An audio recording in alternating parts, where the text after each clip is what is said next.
नमस्कार किसान भाइयों और बहनों, आपका स्वागत है हमारी नई सीरीज बोल भाव से सीखें मोल भाव में। इसमें हम आपको फसलों की क्वालिटी यानी गुणवत्ता मापदंडों के बारे में जानकारी देते हैं और बताते हैं कि इस जानकारी का उपयोग फसल बेचते समय आप कैसे कर सकते हैं और कैसे खरीदार से आप अपने माल की बेहतर कीमत पा सकते हैं। आज हम आपको बताएंगे कि आप गुणवत्ता मापदंडों की जानकारी से कैसे मोल भाव कर तुअर, जिसे अरहर भी कहा जाता है, में 100 से 400 रुपए प्रति क्विंटल का मुनाफा पा सकते हैं। तो चलिए अब जानते हैं कि कौन से मापदंड सबसे ज़रूरी हैं और उनमें असल में कितनी छूट दी जाती है। पहला है नमी या मॉइस्चर। तूर में 10% तक की नमी या मॉइस्चर होने पर उसे उच्च क्वालिटी की तूर मान जाता है। कंपनी व प्लांट 14% तक भी खरीद लेते हैं, लेकिन 10% के ऊपर नमी आने पर प्रति क्विंटल 1 किलो के हिसाब से भाव कम हो जाता है, क्योंकि इसके बाद तूर के रख रखाव पर उसके खराब होने की संभावना बढ़ जाती है। इसलिए तूर बेचने से पहले उसका मॉइस्चर नापना जरूरी है।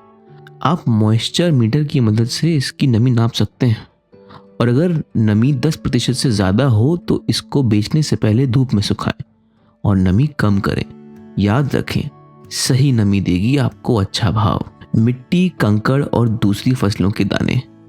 कटाई या दराई के समय कभी कभी मिट्टी, कंकड़, पत्थर, छिलके या किसी भी तरीके की गंदगी फसल में मिल जाती है। आमतौर पर ऐसा तब होता है जब दाने जमीन पर गिर जाएं और बिना साफ किए उठा लिए जाएं। और तूर की फसल में कई बार दूसरे फसलों के दाने भी मिल जाते हैं। तो शायद आपको यह जानकर खुशी होगी कि तूर में 2% तक मिट्टी, कंकड़ और दूसरी फसलों के दाने होने पर भी कंपनी व प्लांटों के द्वारा तूर का पूरा दाम मिलता है। यहाँ समझने वाली बात यह है कि 2% का क्या मतलब है। मान लीजिए आपके पास 1 क्विंटल तूर है, उसमें 1% हुआ 1 किलो और 2% हुआ 2 किलो। तो 1 क्विंटल तूर में 2% यानी 2 किलो तक मिट्टी, कंकड़ और दूसरी फसलों के दाने होने पर भी आपको उसका पूरा दाम मिलना चाहिए। अब आप सोच रहे होंगे कि 2% से ज़्यादा हुआ तो क्या होगा। तो 2% के बाद हर प्रतिशत पे प्रति क्विंटल 1 किलो के हिसाब से भाव कम हो जाता है। आइए एक उदाहरण की मदद से इसे समझते हैं। मान लीजिए आपके पास 1 क्विंटल तूर है और उसका मंडी भाव 6,000 रुपए प्रति क्विंटल है और उसमें 0 किलो यानी 0% मिट्टी, कंकड़ और दूसरी फसलों के दाने हैं। तो आपको पूरा दाम मिलेगा यानी 6,000 रुपए। 1 किलो यानी 1% होने पर भी पूरा दाम मिलेगा और 2 किलो यानी 2% होने पर भी पूरा दाम मिलेगा। मगर 3% यानी 3 किलो होने पर 1 किलो का भाव कटेगा। अब आपको 5,940 रुपए मिलेंगे और 4% होने पर 5,880 रुपए मिलेंगे। अगला है खराबी या डैमेज। कई बार तूर में रोग लग जाते हैं, कीट व इल्ली हमला कर देते हैं या रख रखाव और पानी लगाने से दाने खराब हो जाते हैं। ऐसे दानों को खराब या अंग्रेजी में डैमेज हुए दाने कहा जाता है। ऐसे दाने थोड़े काले हो जाते हैं और थोड़े टूट जाते हैं। ये कंकड़ जैसे दिखाई देते हैं और दबाने से ये दाने आसानी से टूट भी जाते हैं।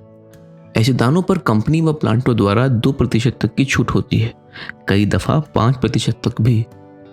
2% से ऊपर डैमेज होने पर हर प्रतिशत पर प्रति क्विंटल 500 ग्राम के हिसाब से भाव कम होता है।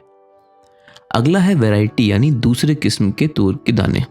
सफ़ेद तूर या अन्य किसी भी किस्म के तूर के दाने की आपस में मिलावट होने से भी भाव कम हो जाता है। अगला है कच्चे दाने, छोटे दाने और तूर के टुकड़े।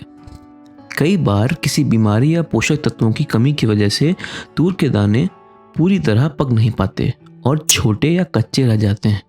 ऐसे दानों को अंग्रेजी में स्मॉल सीड्स यानी छोटे दाने और इमेच्योर सीड्स यानी कच्चे दाने कहा जाता है। कुछ दाने गानी यानी हार्वेस्टिंग के समय टूट भी जाते हैं। उन्हें अंग्रेजी में ब्रोकन यानी कि टूटा हुआ कहा जाता है। पर याद रखिए, ये दाने खराब नहीं होते। ऐसे दानों पर 3% तक की छूट होती है। 3% के ऊपर होने पर हर प्रतिशत पे प्रति क्विंटल 500 ग्राम के हिसाब से भाव कम होता है। अगला है डंकी। अगर तूर में कीड़े लग जाते हैं तो कीड़े उसे खाकर उसमें छेद कर देते हैं और दाना अंदर से खोखला हो जाता है। इसे डंकी कहते हैं, जिससे भी भाव में गिरावट आ जाती है। यहाँ दिए गए मापदंड agmarknet.gov.in से लिए गए हैं। तो आइए जल्दी से देखते हैं कि फसल बेचने से पहले ध्यान रखने योग्य बातें क्या हैं, ताकि आप ज़्यादा से ज़्यादा दाम पा सकें। अगर आपको पता है कि आपके तूर में नमी ज़्यादा है तो आप उसे धूप में सुखा लें। अगर मापदंड 2% है और आपकी फसल में 3% खराबी है तो आपका केवल 500 ग्राम का ही भाव कम होगा, ना कि 1 किलो का।